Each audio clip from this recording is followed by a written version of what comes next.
Good evening student. তো class 9 এর আজকে আমি 2.1 করাবো তোমাদেরকে।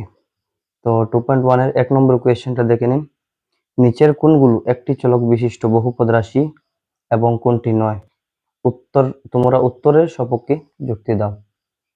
তো দেখো 1 নম্বর কোয়েশ্চেনের রোমান নাম্বার 1 কোয়েশ্চেনটা হচ্ছে 4x² - 3x + 7। তাহলে এই কোয়েশ্চেনটা একটি চলক বিশিষ্ট বহুপদ রাশি হয় কিনা আমরা দেখব। প্রথম কোয়েশ্চেন, বহুপদ রাশি এটা কি? যেমন ধরেন বহুপদ রাশি 2x² + 3, এটা একটা পদ, এটা আর একটা পদ। যদি কোনো একটি রাশির মধ্যে 2 এবং 2 এর বেশি পদ থাকে তাহলে এটাকে আমরা বহুপদ রাশি বলি। তাহলে এই পদ 1 নম্বরটা কি হবে? বহুপদ রাশি হবে কিনা। এটা একটি চলক বিশিষ্ট বহুপদ রাশি।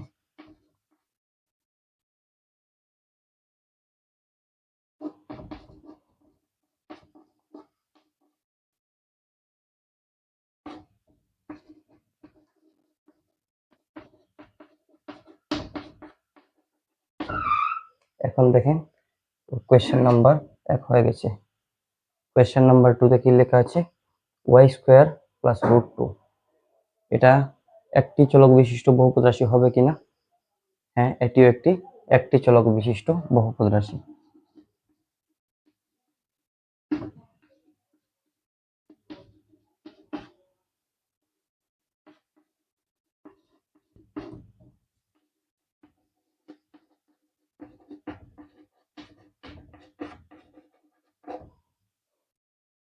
কোয়েশ্চেন নাম্বার 3, √3t + t√2, এটি কি হবে? এটা একটি চলক বিশিষ্ট রাশি হবে কিনা। না, এটা একটি চলক বিশিষ্ট রাশি হবে না। কারণ দেখে নিন, যেমন ধরে নিন এখানে √2 আছে। যদি এই √2টা থাকে তাহলে এটা একটি চলক বিশিষ্ট বহুপদ রাশি হবে না। কারণ এটা নয়। যেমন ধরে √x একটি চলক বিশিষ্ট বহুপদ রাশি হবে না। কারণ এই √x কে যদি আমরা ব্যঙ্গে লিখি তাহলে এরকম লিখতে পারি। আর এটা কিন্তু একটি চলক বিশিষ্ট বহুপদ রাশি না। পাওয়ারটা সবসময় আমরা পূর্ণ সংখ্যা হতে হবে। তাহলে যদি আমরা এটা √x লিখি, এর ব্যঙ্গে লিখি x - 1, এটা একটি চলক বিশিষ্ট বহুপদ রাশি না। কারণ দেখেন এই চলকের ঘাতটা কিন্তু পূর্ণ সংখ্যা নয়, -1। তাহলে এটা একটি চলক বিশিষ্ট বহুপদ রাশি নয়।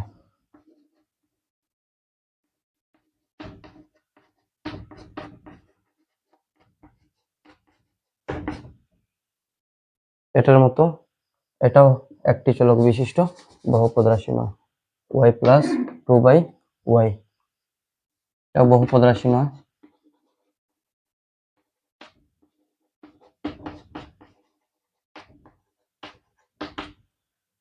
কোয়েশ্চেন নাম্বার 5 দেখেন, x⁻10 + x³ + t⁻50, এটা একটি চলক বিশিষ্ট বহুপদ রাশি হবে। হ্যাঁ, এটা বহুপদ রাশি কিন্তু একটি চলক বিশিষ্ট বহুপদ রাশি না। কারণ দেখেন x এখানে একটি চলক। কোয়েশ্চেনটা মনে হয় ভুল হয়ে গেছে, এখানে y হবে।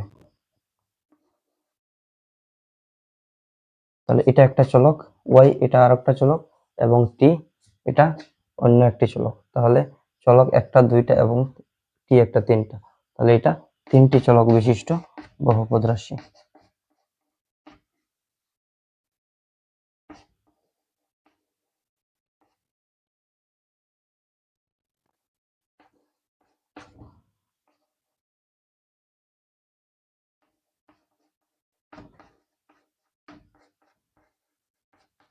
তাহলে কোয়েশ্চেন নাম্বার 1 শেষ হয়ে গেল।